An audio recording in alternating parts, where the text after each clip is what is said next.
জানিয়ে চরম আতঙ্কের মধ্যে দিন গুজরান করছেন পরিবারবর্গ। বাকি অভিযুক্তদের অবিলম্বে গ্রেপ্তারের আবেদন জানিয়ে দ্বারস্থ হয়েছেন পুলিশ সুপারের। এতে কাজ না হলে আগামী দিনে মুখ্যমন্ত্রীর দ্বারস্থ হওয়ার কথা জানিয়েছেন মৃত যুবকের অসহায় বাবা মা সহ গোটা পরিবার। উল্লেখ্য, চলতি বছরের মে মাসের 6 তারিখ রাতে মালদার ইংরেজবাজারের মহেশপুর এলাকায় বিক্রম হালদার নামে এক যুবককে ধারালো অস্ত্রের আঘাতে কুপিয়ে খুন করার অভিযোগ ওঠে। এই ঘটনায় পুলিশ 4 জনকে গ্রেপ্তার করে। পুলিশ জানিয়েছিল এলাকায় তাস খেলা নিয়ে বিবাদের জেরে এই খুন। যদিও পরিবারের দাবি এলাকায় অসামাজিক কাজকর্মের প্রতিবাদ করেছিল ওই যুবক, আর সেই কারণেই তাকে ডেকে নিয়ে গিয়ে খুন করা হয়েছে। সেই মতো পরিবারের পক্ষ থেকে মোট 9 জনের নামে পুলিশে অভিযোগ দায়ের করা হয়। পুলিশ 4 জনকে গ্রেপ্তার করলেও বাকিদের এখনও গ্রেপ্তার করতে পারেনি।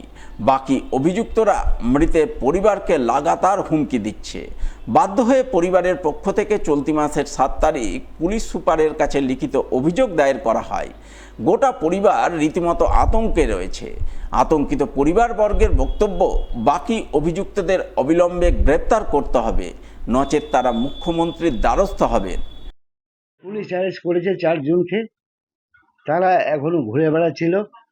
পুলিশকে বলা সত্ত্বেও পুলিশ অ্যারেস্ট করেনি।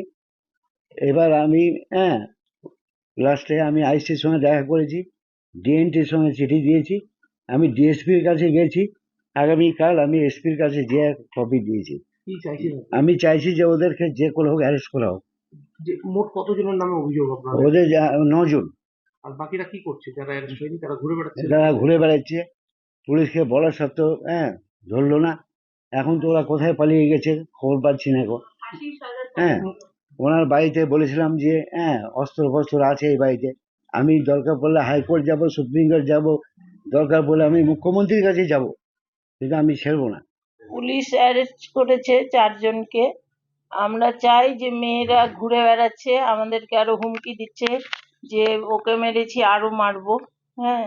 পুলিশ ওদেরকে অ্যারেস্ট করা হোক।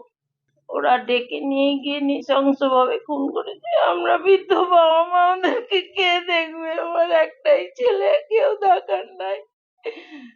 পুলিশ এতে 2.5 মাস হতে চললো, কোনো প্রতিবাদ পেলাম না এখনো। দ্বারস্থ হচ্ছি ডিএসপির ঘরে, এসপির ঘরে, সবার কাছে দ্বারস্থ হচ্ছি, কোনো অভিযোগ কারো কাছে কিছু পাচ্ছি না। আমরা হাইকোর্ট যাব, মুখ্যমন্ত্রীর কাছে আমি জানাবো ব্যাপারটা যে আমাদের।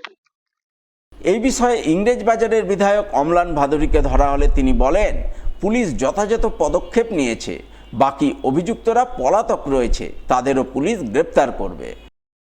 ঘটনার পরে পুলিশ সঠিকভাবে স্টেপ নিয়েছে, 4 জনকে অ্যারেস্ট করেছে। বাকি 5 জন পালিয়ে আছে, মালদার বাইরে নেই, গা ঢাকা দিয়েছে। তারাও অ্যারেস্ট হবে খুব শীঘ্রই, এটা নিয়ে ভাবার কিছু নেই। মুখ্যমন্ত্রী শুভেন্দু অধিকারীর নেতৃত্বে যে সরকার চলছে, সেই সরকারের পুলিশ আইন অনুযায়ী এবং অ্যাক্টিভভাবে কাজ করছে। স্বাভাবিকভাবেই সমস্ত দোষী গ্রেপ্তার হবে এবং সকলেই শাস্তি পাবে। কোনো আতঙ্কের বিষয় নাই। যদি তারা আতঙ্কে ভোগেন, আরেকবার তারা যারা এই সমস্ত করছে বা যারা তাদেরকে থ্রেট দিচ্ছে তাদের নামে একটা এফআইআর করুক, আমরা ব্যবস্থা নেব।